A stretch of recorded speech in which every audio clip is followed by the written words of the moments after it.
Jaun Andreok, arratsaldeon dizuela guztioi, nazioarteko letren jaia. Ladies and gentlemen, good evening.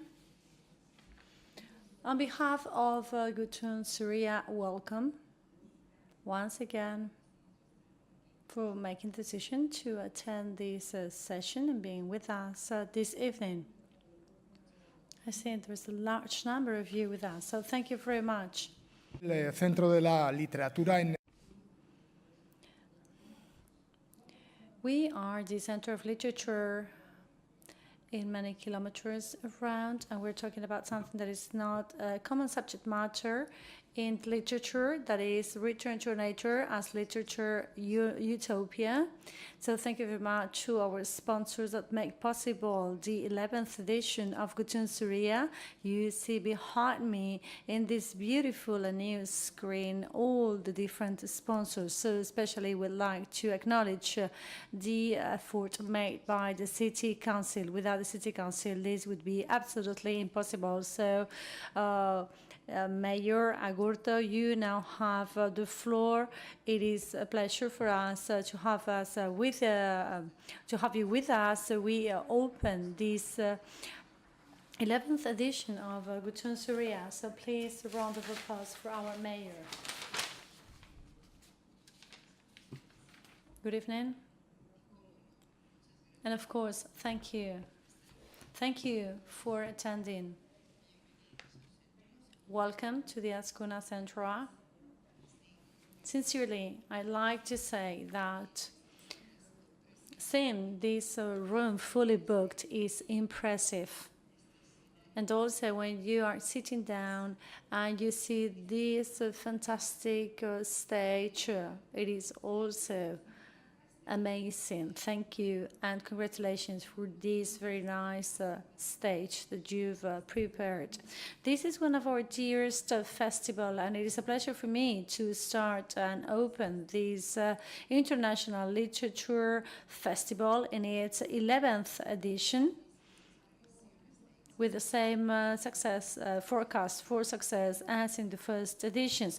Yesterday was the Books Day, and I'd like to remind you the contribution made by books to humanity and to human beings.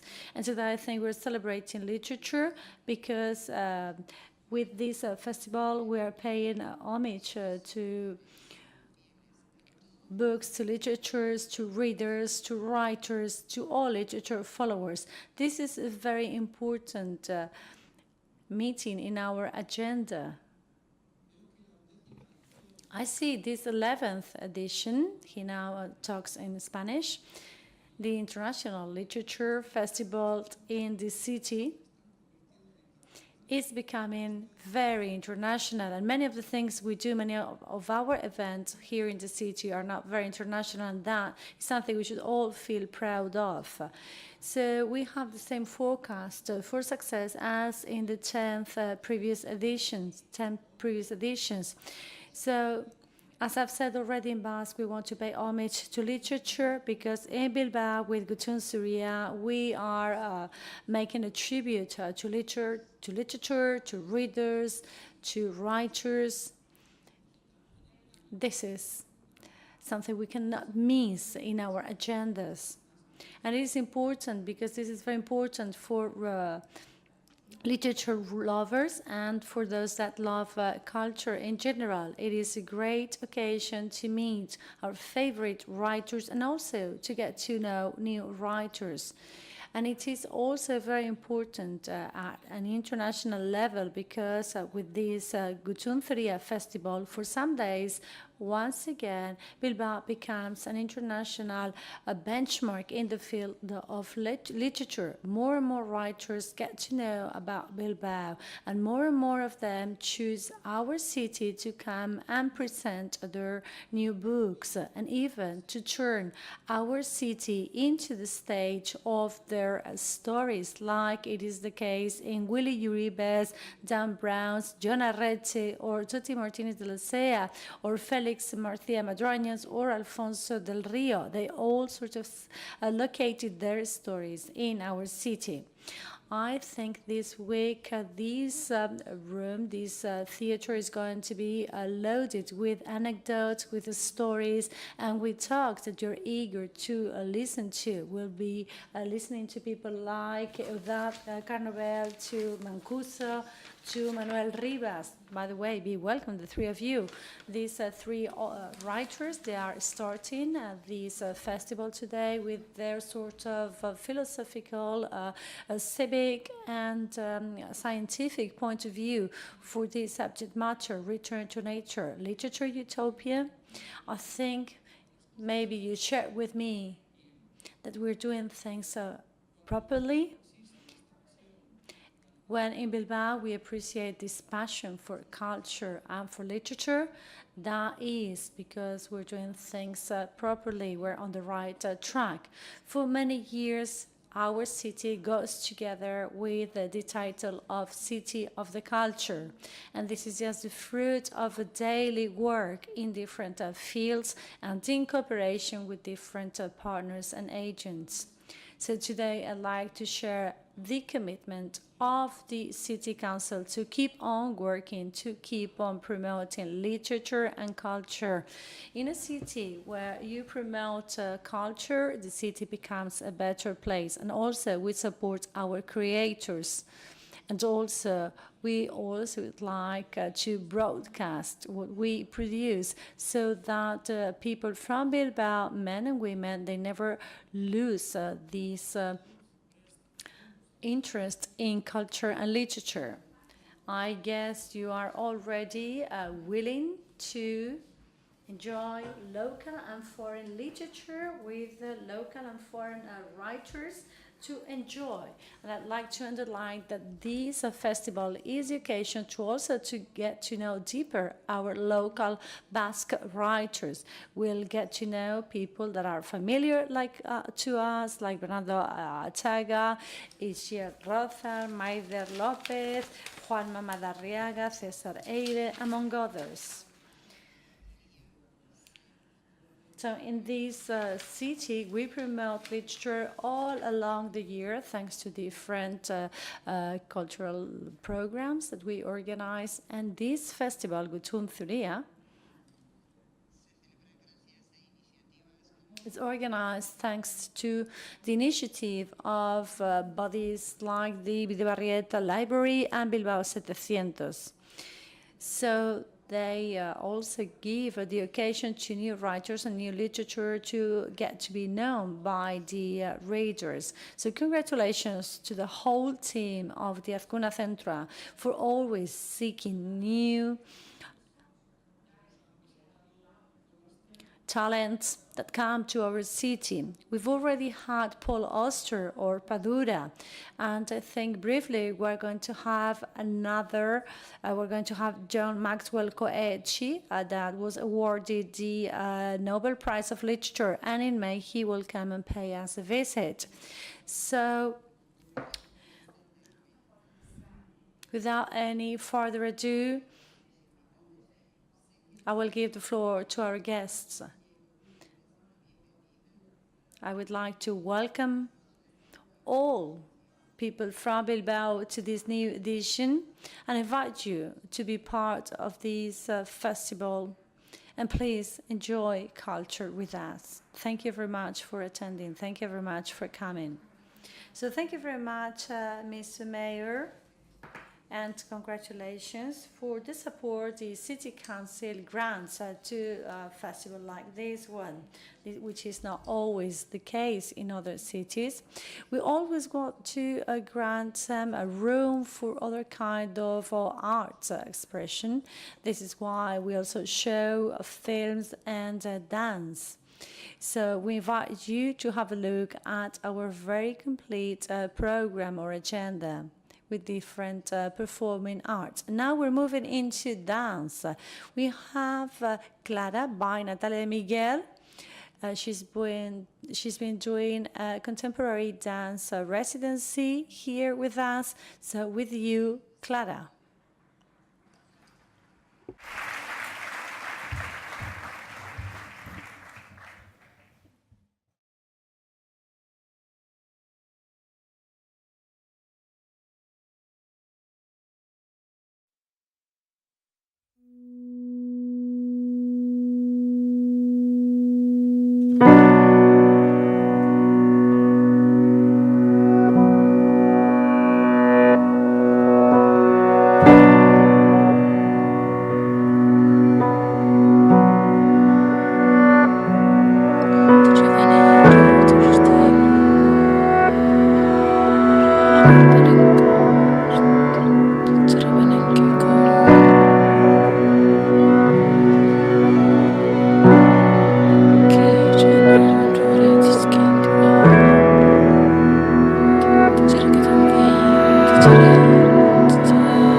Natalia de Miguel eta Clara, bere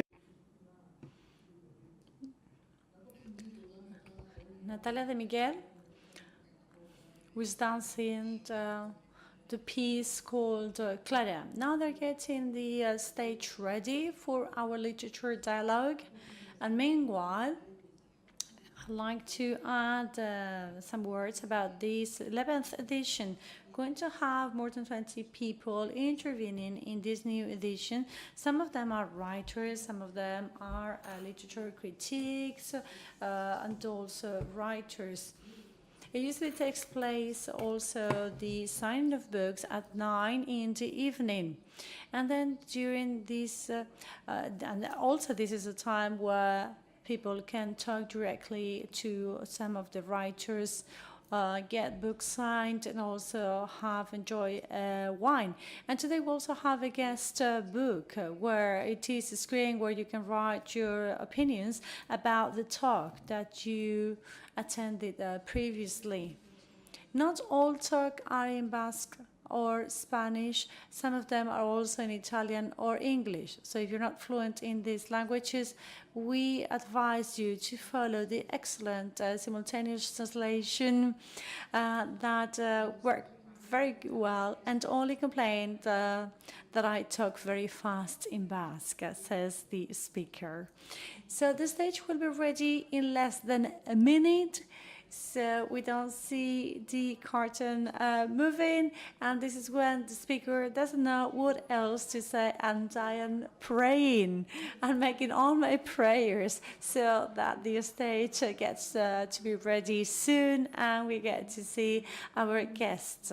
Today, we have 3 writers, one writer from Catalonia, another one from Italy, and another one from the region in the far west, north of Spain, Galicia.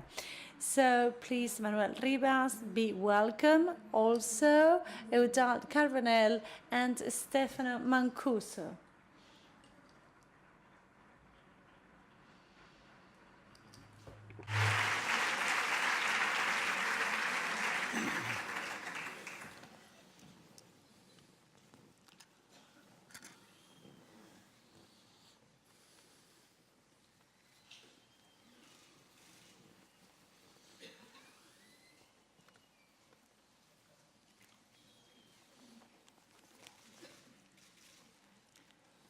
Bueno, buenas tardes. Buenas tardes.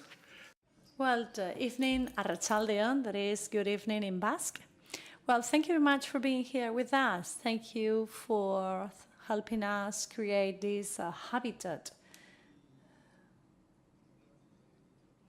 where we all meet to talk about nature and about literature. I think we're here to talk and to think about Foster Wallace, that had to give a final speech at a university, and he talked about water. What is water? And there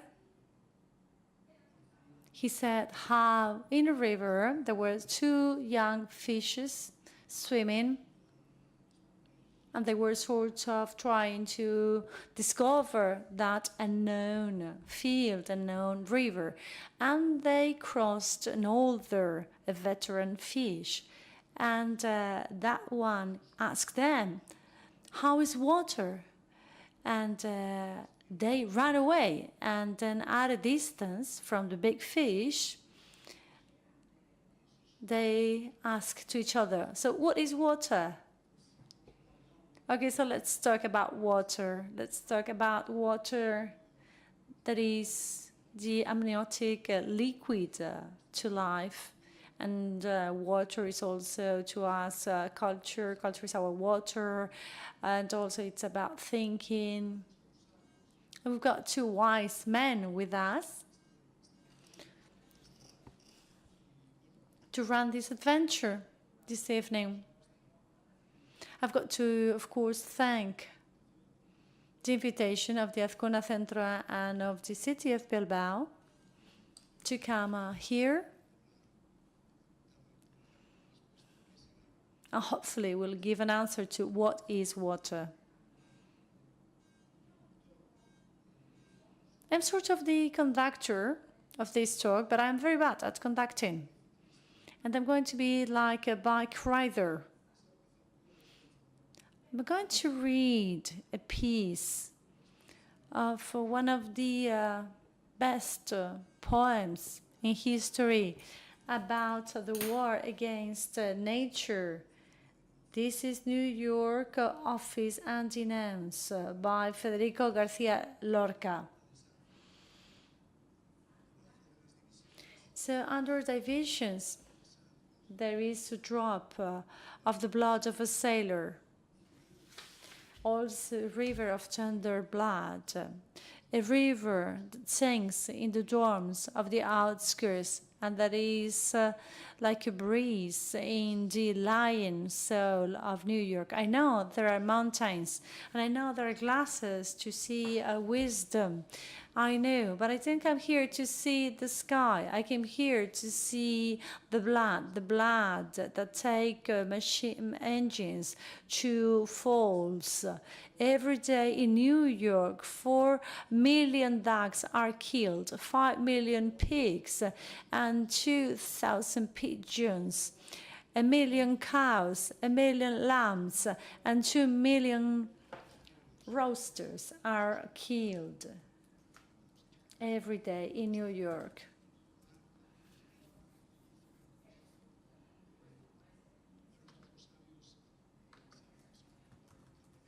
Well, we have two wise men with us, Stefano Mancuso and Eudald Carbonell.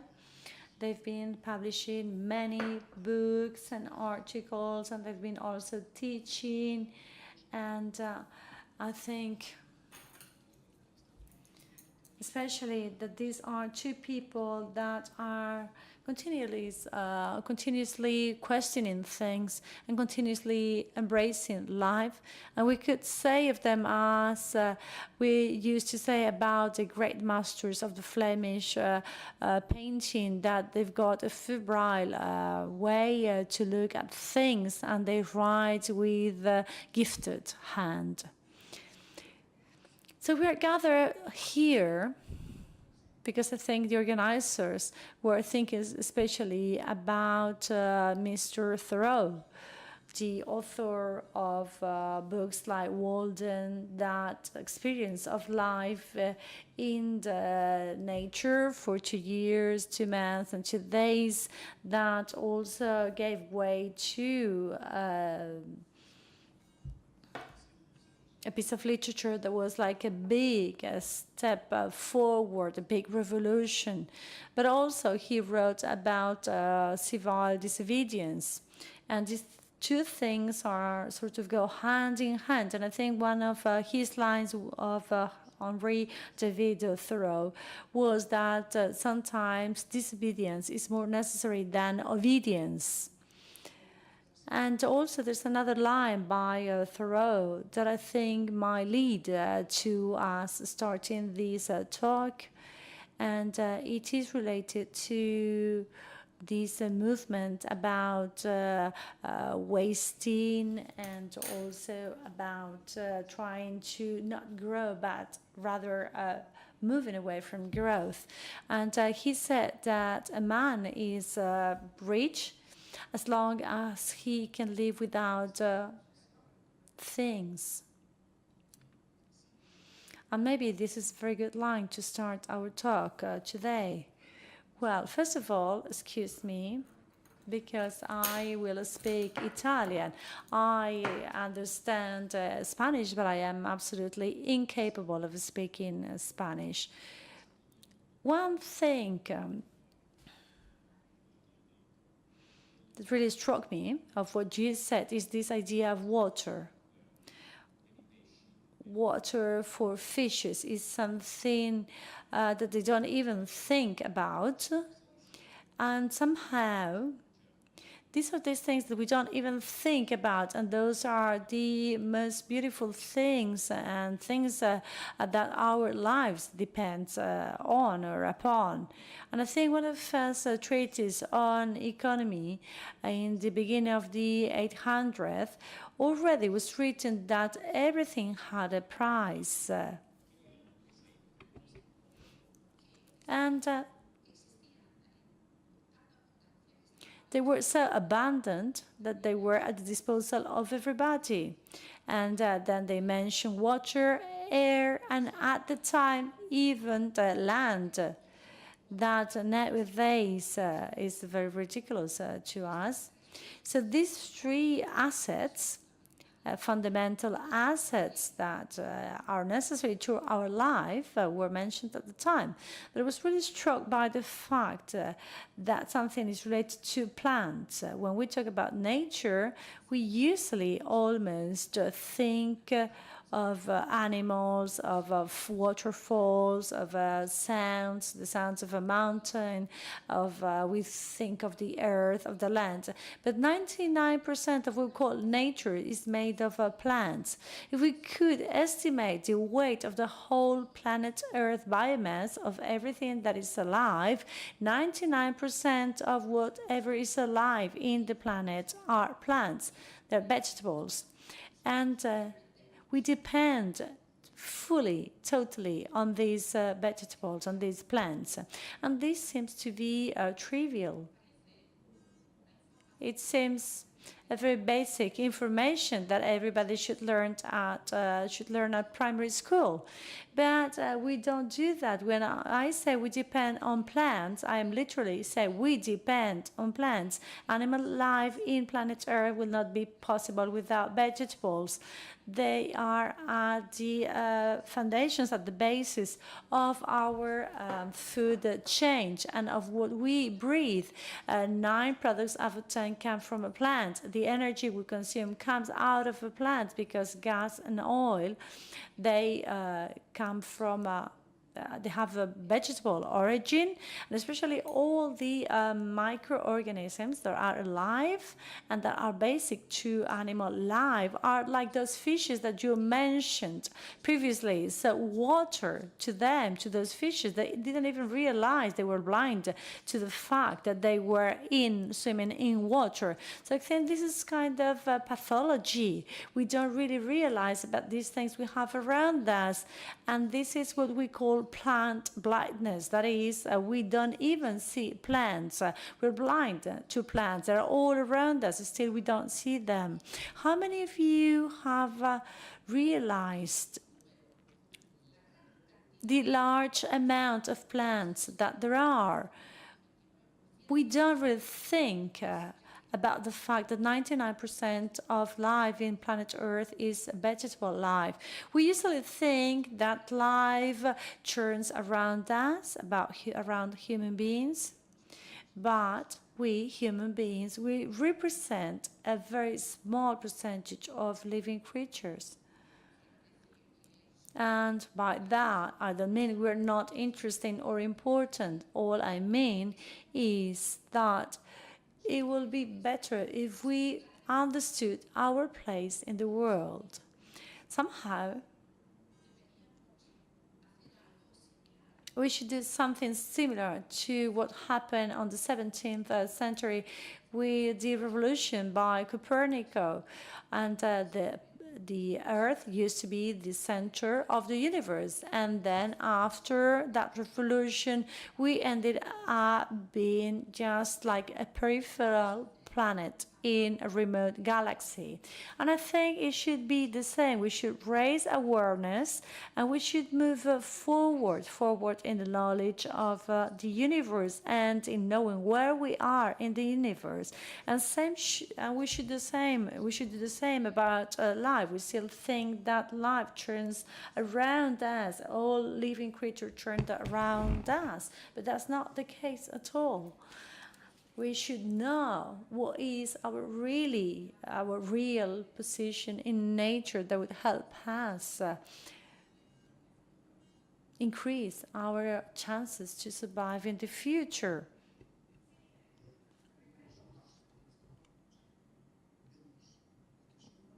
Yeah, it is true, I'm sure, that we see in a certain way our environment and how we are. And you were also talking about things that are indispensable or dispensable. If we start by thinking about the things that are indispensable, we would think about a smartphone to start with. That is the human revolution. We could live without many things, but I doubt that the sapiens society of the 21st century could live without a smartphone. There is a trend towards irreversibility. Do you know smartphones were invented some 30, 40 years ago? Everything is very much at hand thanks to these telephones, and in some 20 years it became of common use. About 500,000 years ago, we were burning plants and wood and other fuels, and we made fire 1 million years ago for the first time. So fire took 500,000 years to get socialized. So Homo sapiens, after the great revolution of physics, especially with quantum mechanics and all the great discoveries of the beginning of the 20th century, with all those discoveries, that made possible the application of the implementation of the waves communication, and it took us only 40 years to make that invention, like smartphones, something of very common use, of ordinary use. Still, our species, the Homo erectus, took 400,000, 500,000 years to make fire a common thing. So Stefano Mancuso said that we could not appreciate the nature around us, that is, plants, mainly the elements that constitute most of our environment, because the energy from the sun is synthesized by the chlorophyll in plants, and that allows us to exist and survive in a world where we could not live, because otherwise it will be an abiotic world. So our knowledge of the laws of nature allows us to create what we call the technological humanism that promotes this encounter with nature. Often we've been told that technology goes against human beings, but the most human thing we've invented is technology. And I think we've been very operational thanks to this socialized technology. And I think this is an important idea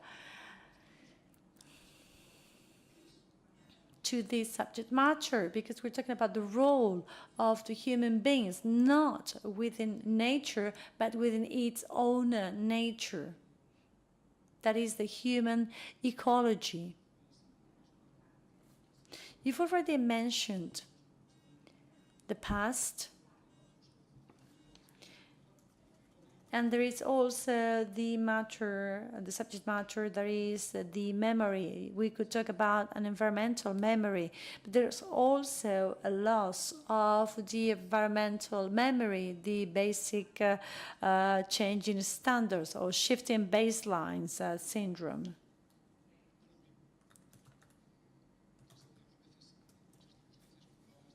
So I know when we talk about memory, it usually means that somebody is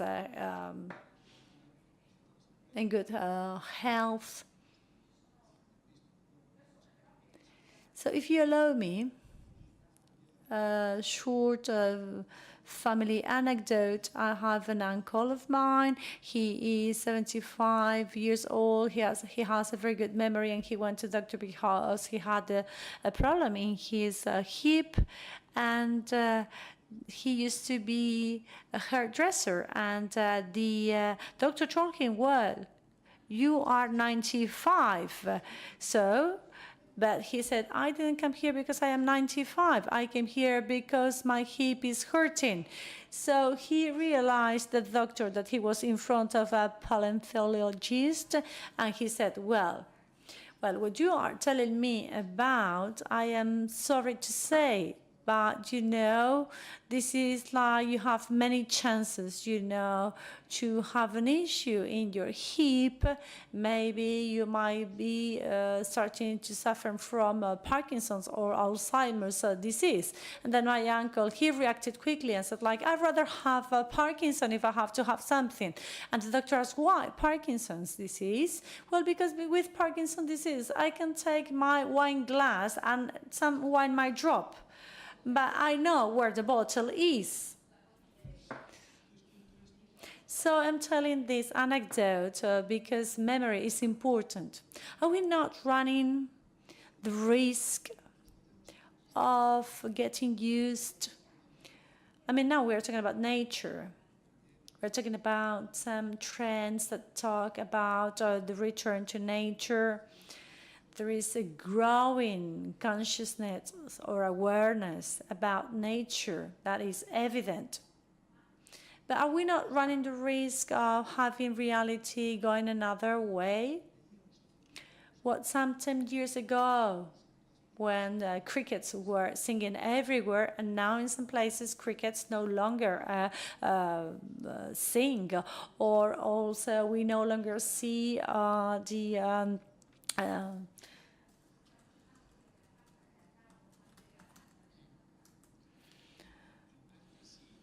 glowworms around, or fireflies. Well, somehow that is true. We've sort of moved away from nature somehow, but nature has not moved away from us. We are still part of nature. So at the end of the day,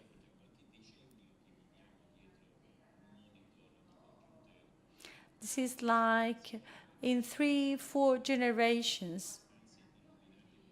I mean, only for 3-4 generations we've been using now computers, and we live in rooms with artificial light, and for 500 years we've been agriculture, so we've been farmers.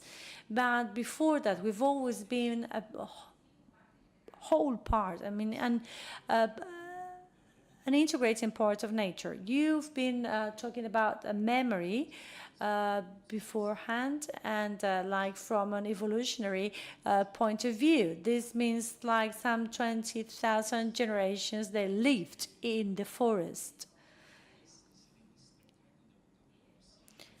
And they have moved away from there in a very short period of time. And sometimes we forget that. We forget that evolution. This is one of the reasons why plants, they provide so many advantages, so many benefits to human beings, especially of physical and psychological well-being. I mean, we used to talk about this as an anecdote. In the past, we would tell anecdotes.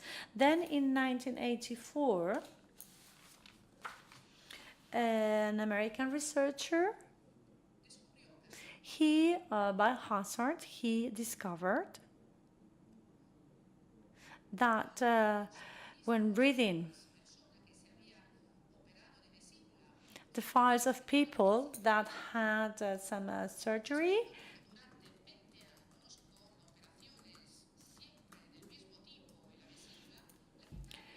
in their vesicles, in the gall bladder. Well, he found out that for many years when they had surgery in the gall bladder, and then they were put in a room with a garden view, from a statistics point of view, their survival was much higher.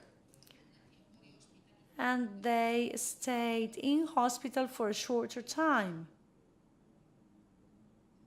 And they were given the leave sooner. And, well, the clinicians also made better comments about them. And this is only because they were seeing green outside through their windows. And since the impact of plants in people's psychology, Well, now we have more and more of these kind of studies. And now we know that if you take all the same parameters, in the areas where you have more green areas, like more parks, you have a smaller amount of people committing crimes or killing themselves. And we see all these American films where there is a girl jogging in a park and then a serial killer waiting for her to run by and then to kill her. Well, it is true. Human parks are the places where there is the smallest amount of crimes all over the world.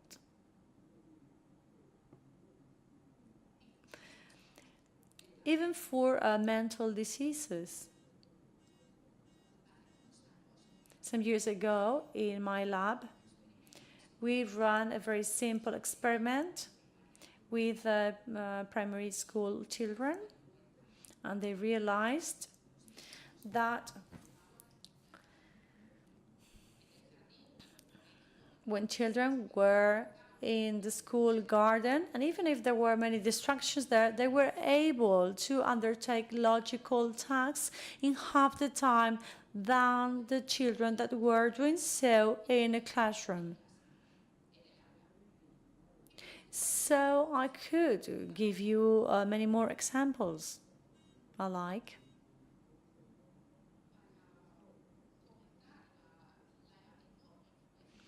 So in order to share the huge impact of the mere presence in our brains of plants. And why is it that? Well, because of what you previously said, because our body, according to evolution, is not moved away really, has not really moved away at all from nature. The fact that we now live in a fully humanized environment without plants, without any trace of nature, that will be very dangerous for people's minds.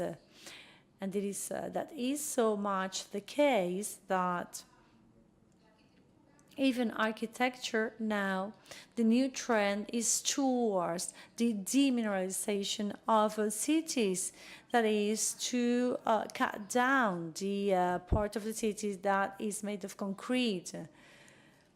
Well, yes, I think with what you are saying, I am thinking about the system's memory. We have a geological memory, and thanks to a geological memory, we can work with fossils, and we do isotopic decay, and we know that if there was a grain of quartz that was buried, we would know, according to the cosmogenic nuclide and its variation, the spleen variation, we would know when, for the last time, a sun ray hit on that piece of quartz. And that fossil that you think is sort of slept has a response, and there is an archaeological memory and, of course, a biological memory that is in our DNA, of course, and also there is a cultural and social memory, and that makes us be the way we are.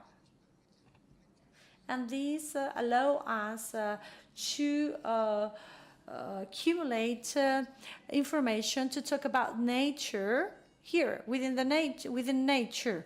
And I think, curiously enough, you said that green is not used to paint any cave at all, ever, as far as I know. Green is a very simple pigment, because if you alter the iron oxide, you obtain this green pigment. But still, you never see in the Stone Age any representation of this green pigment. And why is it so? I think because that is part of the social relationship with nature, because as human beings are part of nature, of that memory, and then they don't need it because they're in touch with it, they're part of it, they're part of that system. But in when they paint in red. black and red are the color of the carbon black, and then red for blood. That is really the new thing for them, and this is very symbolic to them, and this is what is explaining what they miss, what they do not have, and what they have is already green, so it's part of the memory. That's why they don't paint in green. But then there are many things that are not part of our symbolic memory, but it was there in the memory of our predecessors. And this help us to understand what Stefano was saying, because we have this conscious, and this is why we do not admit that other realms of kingdoms could be basic realms for other kinds of life. And I think when we do so, when we neglect this, I think we're neglecting the conscious of our nature, the essence of our nature. I think we can jump in time, and I think we see the romantic icons and what they did. Romantics, they discovered the Great Lakes, the woods, the forests. Era porque justamente estaba como oculto esa ceguera. And I think they were blind to that at the time, and then when they rediscovered nature, they went crazy about it. So that is what you said, you know, things that we don't really appreciate, even if they are close to us. Well, in relation to that, of course, important impact of nature and plants in us, I'd like to introduce here two words that are sort of the opposite to each other. So biodiversity, that is a necessary element, a positive element. It's also the horizon, and it is the wealth from where we come. It is also the state to return to nature, or to replace ourselves in nature, because this is as if nature was away from us and we had to take a bus and go back to retrieve nature. But no, nature is around us. So we got biodiversity on the one hand, and then opposed to it, bioperversity. So there is a process by which that diversity might be that few large companies, I mean the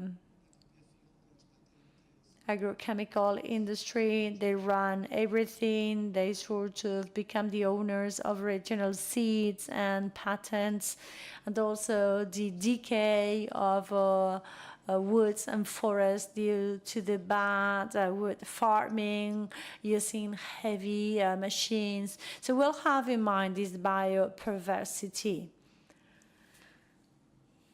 También hay bastantes esperanzas, digamos, siempre el recurso en esa especie de solucionismo. I know also people think the solution is always going to come from science or from technology. You have also that capacity to move beyond that bioperversity. Don't you think that bioperversity goes very fast and biodiversity moves sort of in more at an artistical rhythm or pace? I fully agree with you. I think bioperversity runs faster, much faster. But how much faster? It's something that we don't know.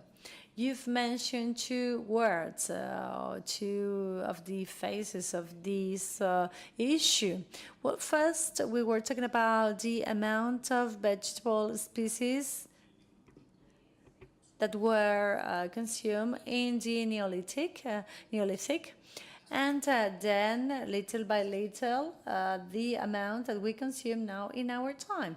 And there is a paradox. An average Western person today consumes like some 20 green species from time to time. They eat a very special species, a green species, well, it doesn't matter. But usually we sort of eat some 20 different kinds of vegetables. During the French Revolution, at the time of the French Revolution, and we have very detailed descriptions, an average French citizen would eat 80 kinds of vegetables. In the Neolithic, vegetali. Ora, questo è un paradosso. some 300 or 400 green species were consumed by human beings, and this is a paradox because as time runs, we are in contact with a larger amount of species. During the French Revolution, most of the species introduced or that came from the New World were not being consumed by people yet, but in spite of that, many vegetables were being consumed. We that potentially now can have access to all species in the world, we only more or less consume like some 20 of them. And this is quite dramatic, but still, it is worth to note that 70% of the calories in the world come from rice, corn, and wheat. So these three cereals provide 70% of the calories in the world. So if we analyze within rice, corn, and wheat what we are talking about, we're talking about a few genotypes.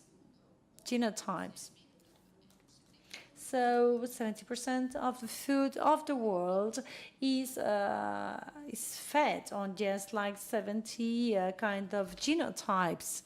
And this is a paradox, and this is also quite tragic. Often, along human's history. For example, in Ireland, potatoes were the starve, the basic food for Irish people, or their only food. Well, a third of the, a large amount of the potatoes suffer from a disease, and a third of the Irish population had to migrate. They had to go to the States, and this has happened on different occasions. So when we are only eating a few amount of a species, this might have a very bad impact on human beings. And why do we do so? Well, from 1960 to today, agriculture is no longer agriculture in its basic meaning. What is agriculture? The first written text by a human being was written by the Sumerians. That is, a father tells a son how to grow the land, how to grow cultures and crops, to provide for food, but without losing the fertility of the land. So coming generations can still make good use of that land. So some years before, some thousands of years before Jesus Christ, they already knew what they had to do with the farming, with agriculture. They had to provide for food for people, but safeguarding the wealth of the land. And the whole history of agriculture after the Second World War was about getting to know how you can increase what you can obtain from the land without making the land being sterile.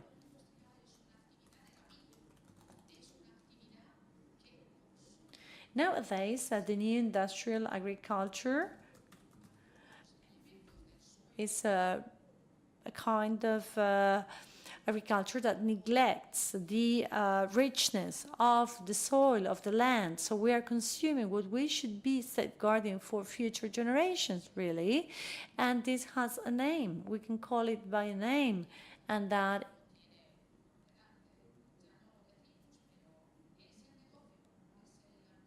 is business. That is a profit. What is behind, that's the name of this game. And the consequences are the ones we are seeing nowadays. If we only think of profits, this is the situation that we reach.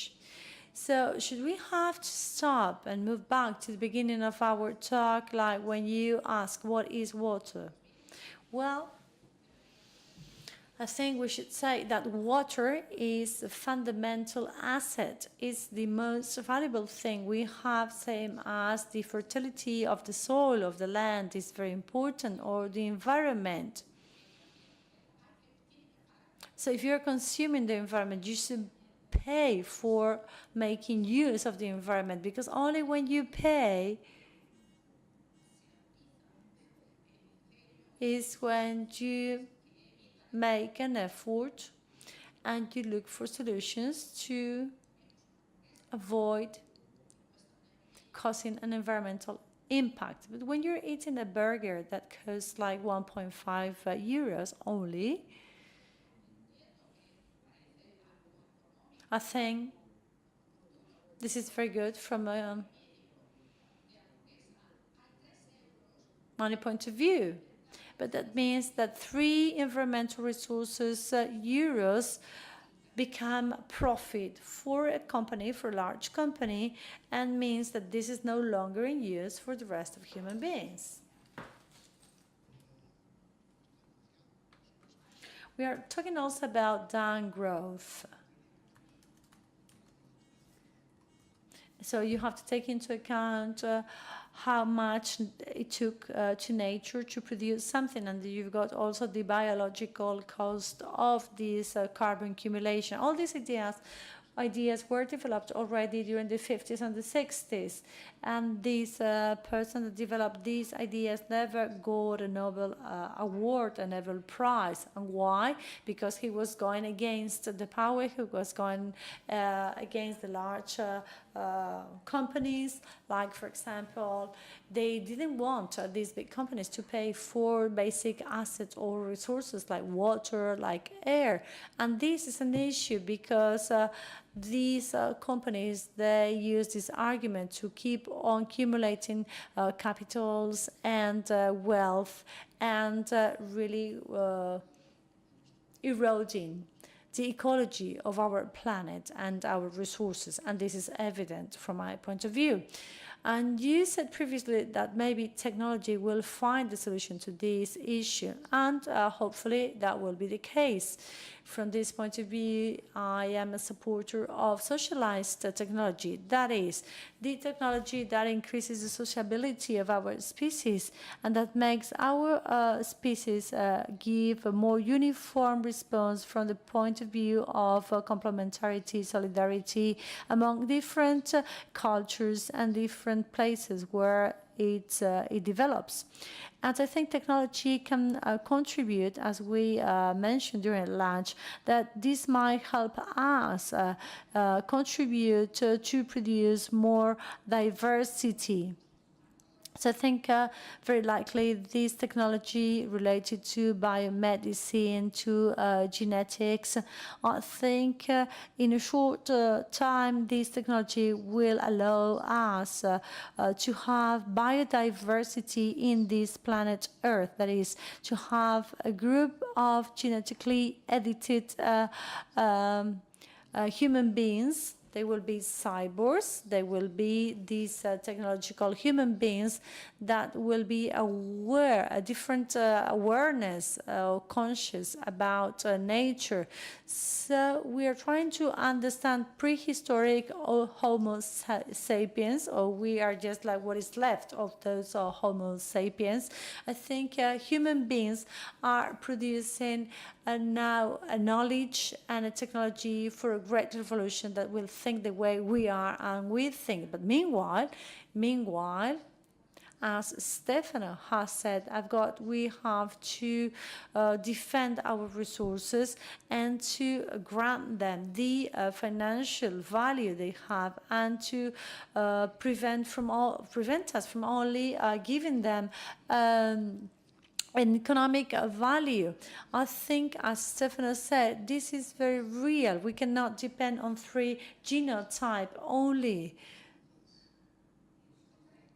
And I had the occasion to be in Australia, in the central desert, and with other groups. You realize how a group that were collectors and hunters up until the 20th century, nowadays they are able to practice a very sort of general kind of economy, and in the desert feed themselves on some 20, 30 products. And this is a contradiction. This is a contradiction that made us some 30,000 years ago have 5 kinds of human beings or human species in the planet, and now we only have 1 human species. I was thinking of the last poetry encounter, and it was a free one. And after this poetry encounter, we were taken to a fast food restaurant. And then there was a critique that said these poets, they are becoming, instead of bourgeois, they're becoming bourgeois. We're more and more being fed on burgers.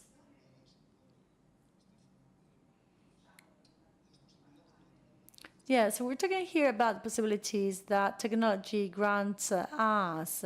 They might contribute to produce more diversity, and also within the human beings, because we only focus ourselves on Homo sapiens. But I think we've got the feeling that we're in a melting point, and in a tragic melting pot, because some of these things that might be very useful, they depending on the power regime, that could be used for the good, for the bad. I'm thinking of robot killers. So all this is very much related to power.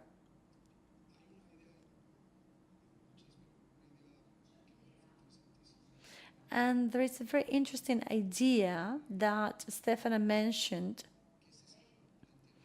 And this is this new way to think about power. We would be thinking about sort of a vegetable power.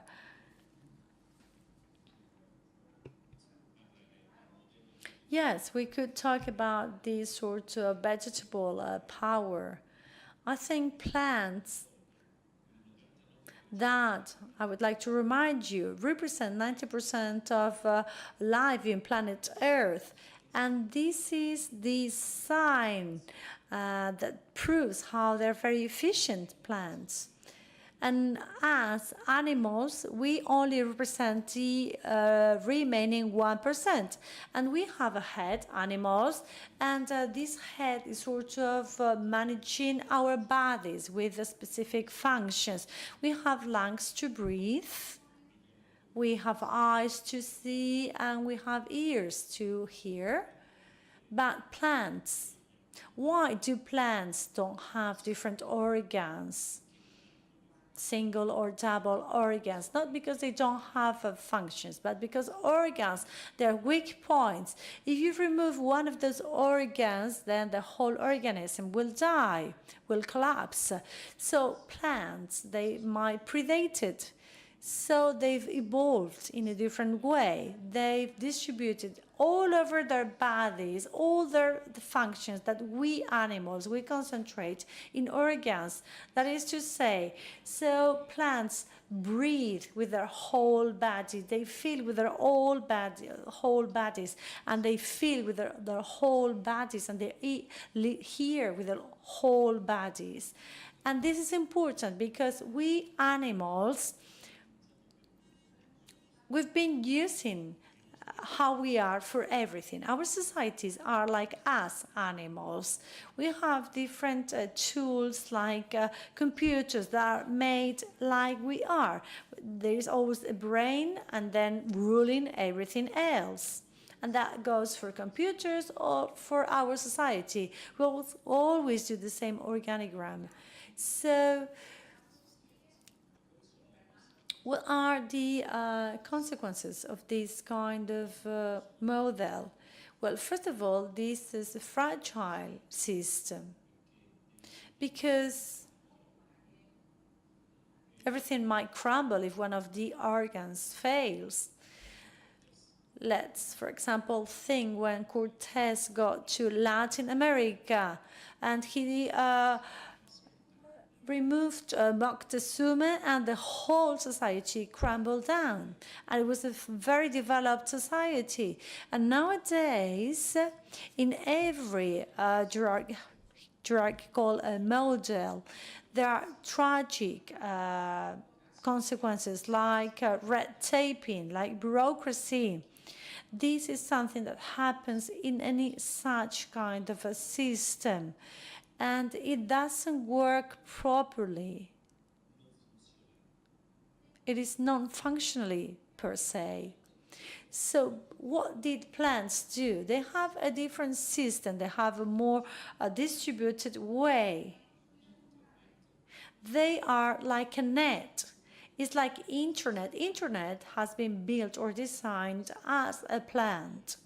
So these different models are the models of the future. Modernity is based on this kind of network or net model. So internet, Wikipedia, that many of you might think now is full of silly things. And it's not true. Especially in English, the Wikipedia is the largest community, the English Wikipedia. The Science magazine, a very serious magazine, last year took into account 10,000 definitions from the Wikipedia, and then they compared that with their own definitions or with the definitions in the British Encyclopedia, for example. And the result was like most of those 9,997 out of 10,000, the definitions in the Wikipedia were more precise, more accurate, and more updated. Wikipedia ha prodotto in pochi anni. So in such a way, Wikipedia has produced the equivalent to 30,000 volumes of the British Encyclopedia. So imagine how long it takes to produce such a large amount of knowledge in a traditional way. So if we create this sort of a vertical structure with a head or with the main sort of governing body, well, you could only produce 2-3 new inventions a day.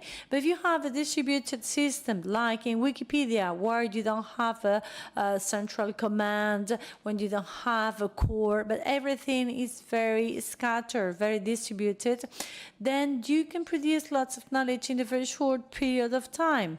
Why is it possible? Because groups in such a way work better. And this is a law of nature. Well, now we don't have time to get into the details of it, but there are thousands and thousands of scientific articles that prove something that is extraordinary, and it is the following, that even for a human being, in any natural group, decisions made by the majority of the group are always better than decisions made by the best in the group. So the best in a team or a group always make decisions that are less efficient for the whole of the group than if decisions are made by the majority of the group members. And this is natural law. And it is true as gravity, the law of gravity. And this goes for everything. So whenever this has been assessed, we always get the same result. What does this really mean? I'm going to give you a silly example. Some years ago, we examined mammographies, and well, there is a rate of mistake, of error, of 5%.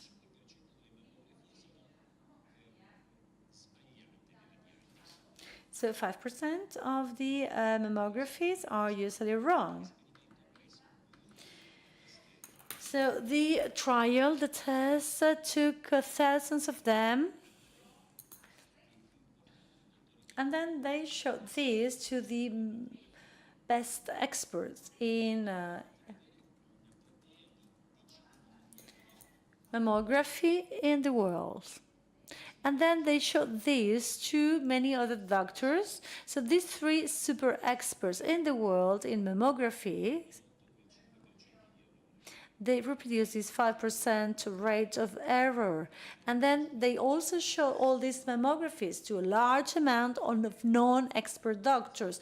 And they produce an error rate that was smaller than a 1%. That once again, we see that the decisions made by the majority of the group are better than the decisions made by the best in the group.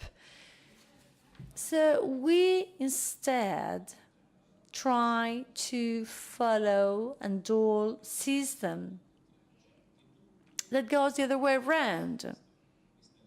They don't pay attention to this law of nature, and instead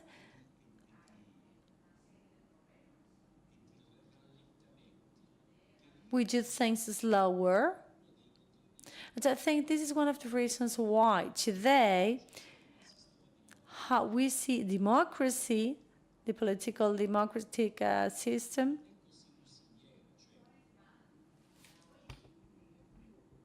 is not that good.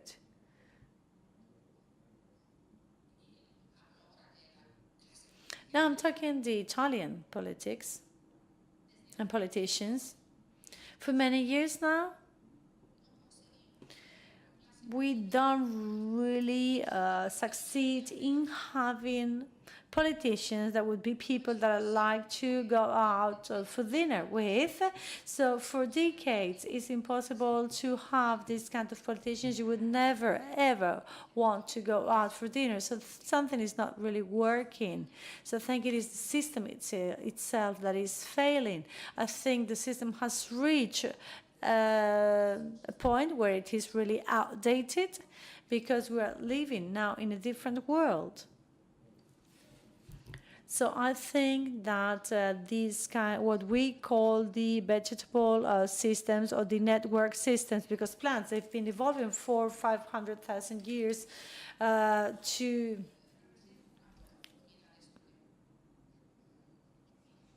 produce these kind of networks, and I think that is something very efficient. I agree with what Mancuso is said, and everything works by accumulation. So knowledge comes out of accumulation of ideas, but it has sense. Animals, and also plants, but especially animals, we depend on natural selection. So when we left the African savannas 2 million years ago, then we occupied the whole of the world, we Homo sapiens, we had many people competing against us in the environment. And that has sort of conformed our behavior. This is why we are the product of evolution. The issue is that our species, as Stefano said, we are in a moment in time when being competitive doesn't mean being efficient.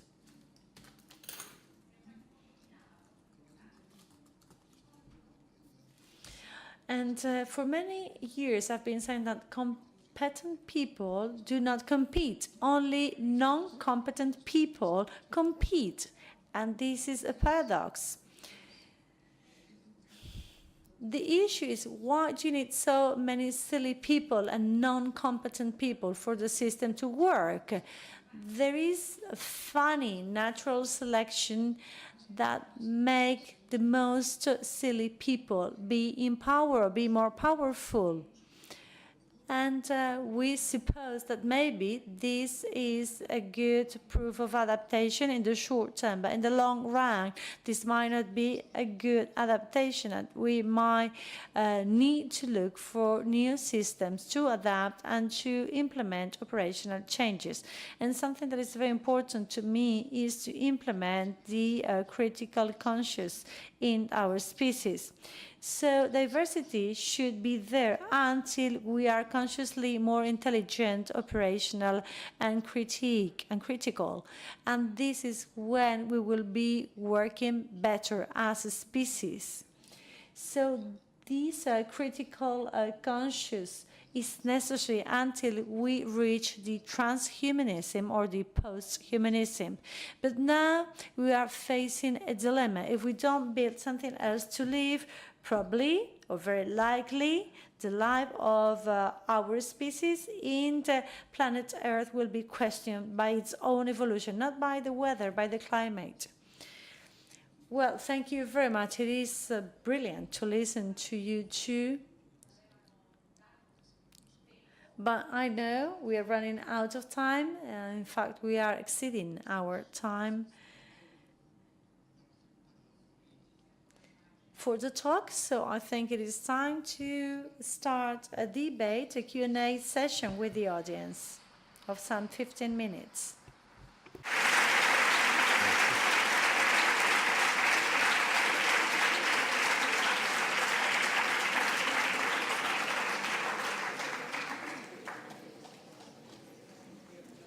Muchas gracias.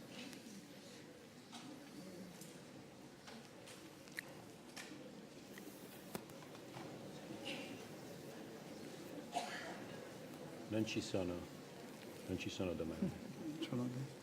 Sí, seguro que son. Sí.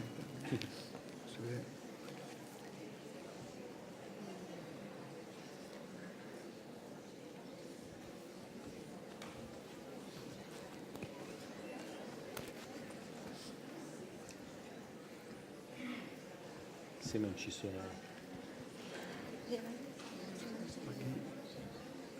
Hola, buenas tardes. Good evening.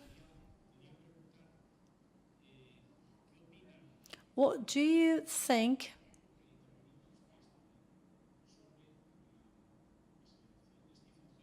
about Stephen Hawking's statement that human beings only have like 200 years ahead? I think this is related to biodiversity, to how we are destructing nature. What do you think about that statement?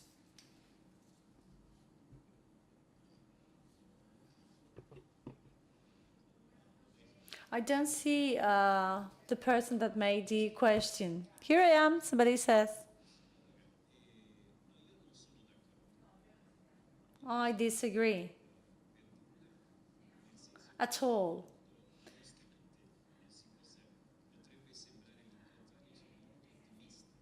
I am an optimistic myself.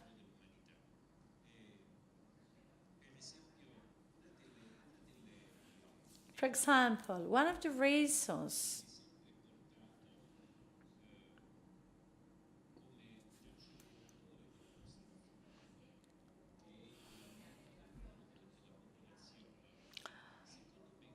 to talk about the end of human beings is the increase of the population.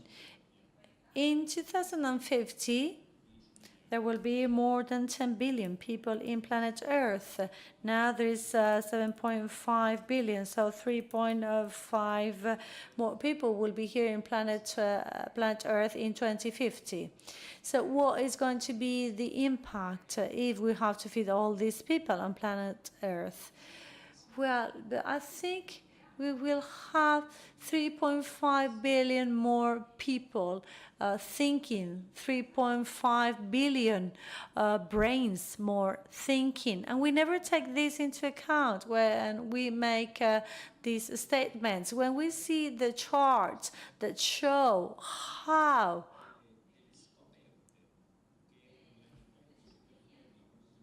If we see how many discoveries we've made in 20, 30 years, why is so the case that that line goes up and up? That is because far too many, I mean, because there are many more of us. And this is not because we are more intelligent than in the 1800. This is because we are many more. So we've got more people thinking. These are the people changing human beings or humanity. What is the real issue? The real issue is that these 3.5 billions that are coming, are they going to be free to make their brains work or not? Education, the capacity to think, is this going to be encouraged or not in the future? And to me, that is the main issue. The real issue is not that we're going to be 10 billion consumers, but 10 billion people thinking or thinkers. I am an optimistic, and maybe I might be wrong, because sometimes an optimistic is a pessimistic that is not fully informed. So I think we're going to make all these 3.5 intelligent people think, and maybe the future will be brilliant. Well, I agree with some of the things that Stephanie has said, and then I also disagree in some of the things. For my whole life, I've been working in the field of human evolution, and I'm very concerned by the future, and I don't no longer care about the past. I've been finding so many vestiges, so many old things, that now I'm only concerned about the future, not about the past. And all I want to do is to understand what we have to do in the future. And I think we have to see how long it is going to take us to move from the society of knowledge, that is all something very prehistoric, to the society of thinking, because we've already accumulated lots of knowledge. So if we're able to think, we're able to educate ourselves in this kind of knowledge, with the amount of researchers and scientists that we have, and that apply laws of physics and chemists. And so I think we already have this critical conscious of as a species. So I think more of the forecast of some physician, but also the forecast of the author of Gaia, or the microbiologist of opportunity.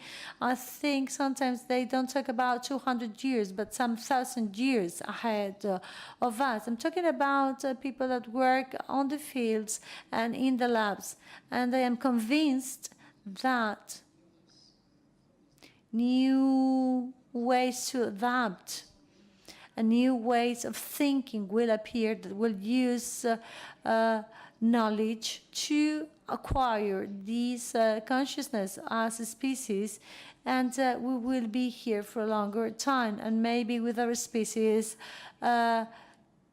survive, not maybe in planet Earth, but maybe in another planet. I think if we move, this will be possible if we move from knowledge to critical thinking.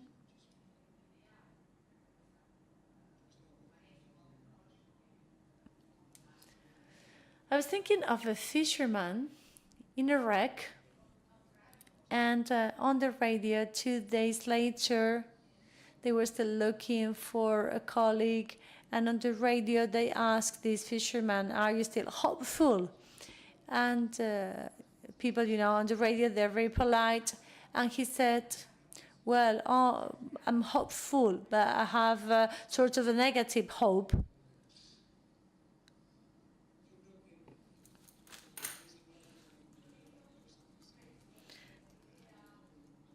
I think it is interesting in what you said, that we're moving from accumulating knowledge to sharing.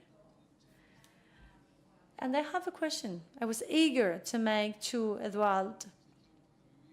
especially because you've been working on the field. Overcoming a discrimination, that is the gender discrimination all over the world. So providing a more important role to women because they are more collaborative. Do you think this might be important? Yes, I think it's going to be very important, sexual complementarity. So when we began working in Atapuerca and we found the first vestiges, the first bones, apparently there was a big difference in the bones in between male and female, and they were shocked. But then when we found thousands of remains, then we realized that some 4,000 years ago, there was not really a difference in between the two genders. So if this was the case, maybe the behavior of male and female were quite similar and more complementary than during the industrial age or post-industrial age. Quite certain, I think, without this complementarity, sexual complementarity, it is very likely that without it, well, these species would not have survived in that area for a long time because reproduction would have dropped dramatically, because if the male and female were not cooperating, then and the whole group was not cooperating, it was very difficult to keep the children alive in such a system when there was a huge competence to occupy those territories. So I think that modern human beings, the modern human beings from the anatomic point of view, I think they have got to go now for this kind of co-responsible, critical consciousness, because if that is not the case, I think we would not be able to make the most of all the knowledge that all these human beings have produced independently from their gender.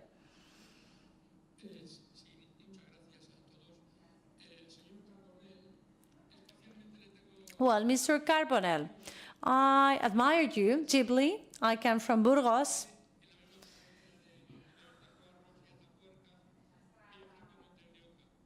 And precisely, I come from the place where you work. I've been working, teaching, and we've paid 2 visits to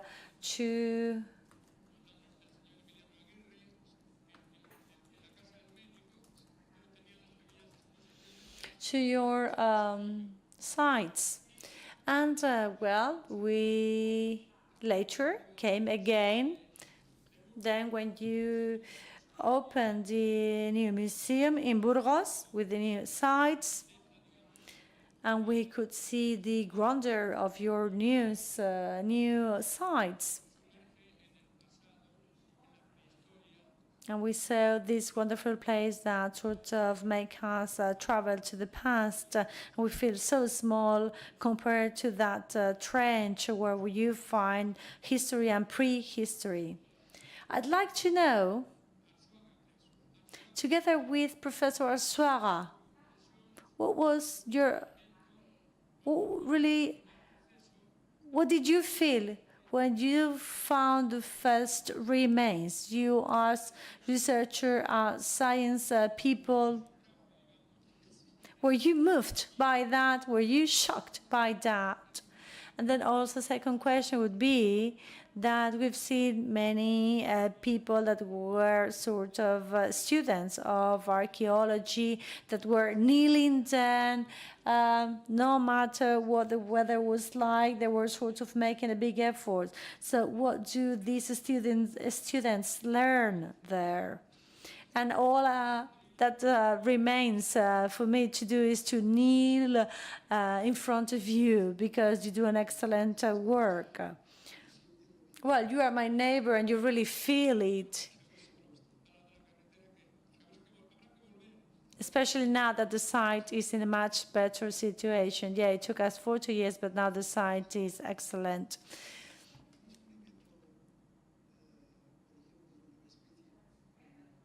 Well, the discovery of a new species, as we published in Science magazine in 1994 or 5, well, it was an unknown species like the Homo antecessor. That is something that cannot be repeated, and one can only explain it if you live it yourself. You might share it. It seems trivial, but this is like ordinary people or humble people with few resources, they win lottery. It is the same to us as what we felt. And only if it happens to you, you know what it feels like. You move from total misery, and then you win the lottery, and everything changes in your life, how you are, how you feel. So people working in the field of human evolution, in biology, in botanics, it doesn't matter in what field. We are all people. We have feelings, and you do not remove your feelings from your scientific research. But that was a very exceptional or very particular situation. So together with Mr. Arzuaga, we've been working together for more than 25 years, and it is very, very difficult to sort of forget what you feel when you discover these things. But this is part of our job.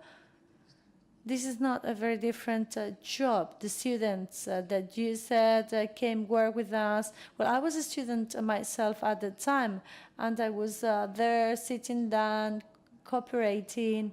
And the most important thing when I am asking an interview, when journalists ask me, what is the most important thing you've been doing in your 45 years of research, what is the first thing that will come to your mind? You know what I would say? That I've been teaching to many people, and many people have been educating me, and I've been educating many people. That is the most important thing to me.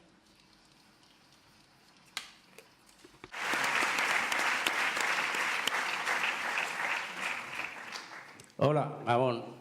Yo quería comentar que según los científicos mundiales, en este momento estamos un grado por encima de la media. I think 1 degree above the average. Every year is warmer. If the temperature increases by 2 degrees, well, human beings will be done, because atmospheric phenomena are growing and we can no longer control it. And if we increase by 2 degrees the Earth temperature, well, the planet Earth is going to take revenge and send us all to hell. And you've not mentioned this at all. This might happen. That might be the case. But I am still silly optimistic. I think as a species we will succeed to stop that. But when we say that the Earth will be destroyed and then life will disappear, I think we are overestimating what we do. We will be ended, but not life itself. This is something very important. We always think about ourselves. We only think as human beings, as life. But this is only human life. There are other forms of life.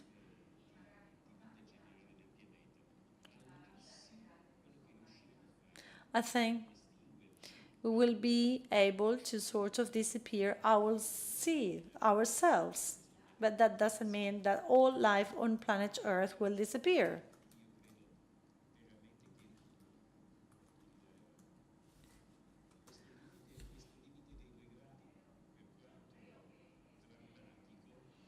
So these 2 degrees are very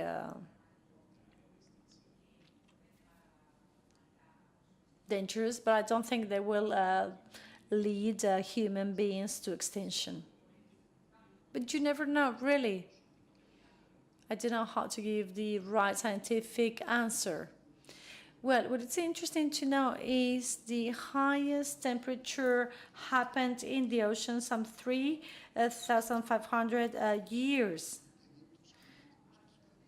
So we are at the same level of the weather phenomena that took place during the Bronze Age.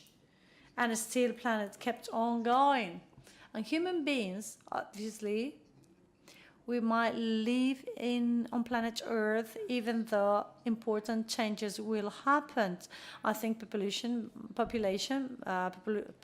might decrease, but technology might allow us to keep on living on this Earth, on this planet Earth.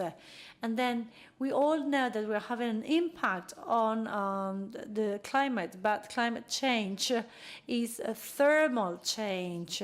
So where are we moving towards? We are going towards an ice age.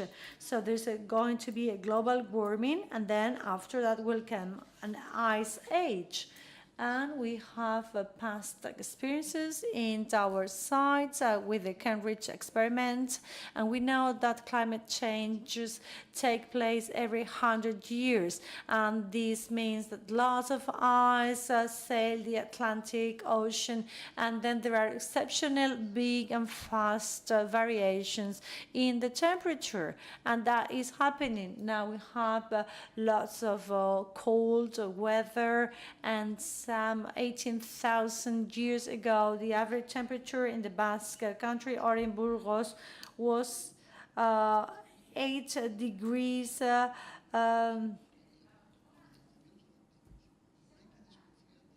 less. So here it was snowing like day in, day out. What is different is the amount of human beings in this planet. And we live in the flooding areas, and that might change the distribution of human beings. But I think for human beings to disappear, I think the temperature might have to vary by some 8 degrees. So for you to know that we've been living 8 degrees below current temperature and 8 degrees above current temperature, and this is what experts that they drill holes in ice or in earth, and they know what's happened already in the past, and that's what they tell us. Yeah, it seems somebody said that this is now being caused by us human beings. Yes, that is true. We're contributing. Excuse me, if you talk with a microphone, we cannot translate. Yes, now we're contributing farther to these temperature differences. And I am sorry to say we cannot translate without the microphone. Sí.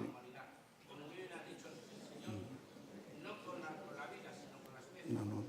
Sí, sí.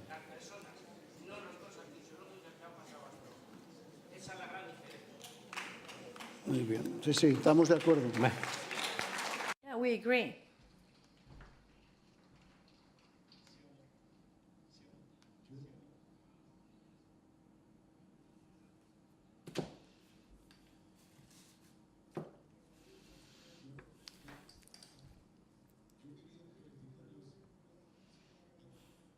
Sí, yo que Last question. Congratulations to the three of you. I really like your sense of humor, Mr. Rivas. And Mr. Mancuso, he mentioned 20 vegetables that we eat and some 80 that were eaten during the French Revolution. There's been a huge drop in the amount of vegetables that we eat, and maybe this will be the future trend. So we talk about this small farming and about bio-farming. Do you think this might be the way forward to decrease the damage we're causing to nature? Yeah, certainly. I think that is important. But I think all we need really is to return to the previous farming techniques that we used to know.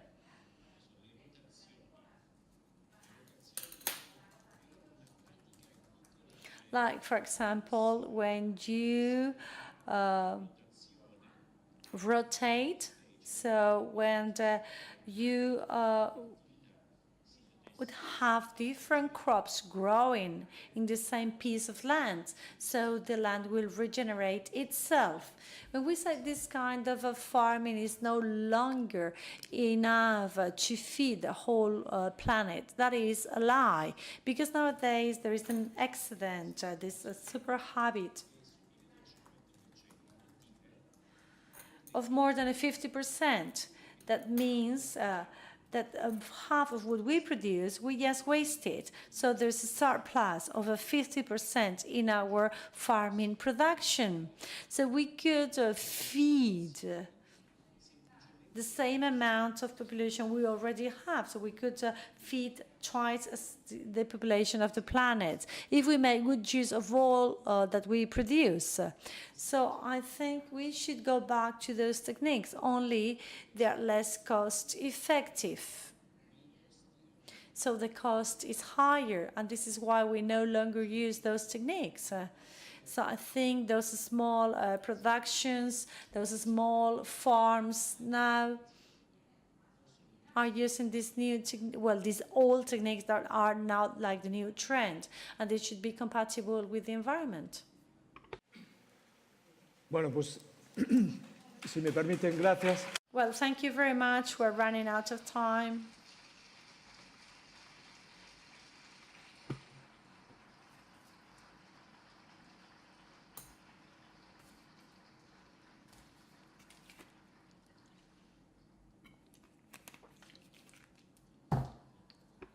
Water tastes good. See you soon. Thank you.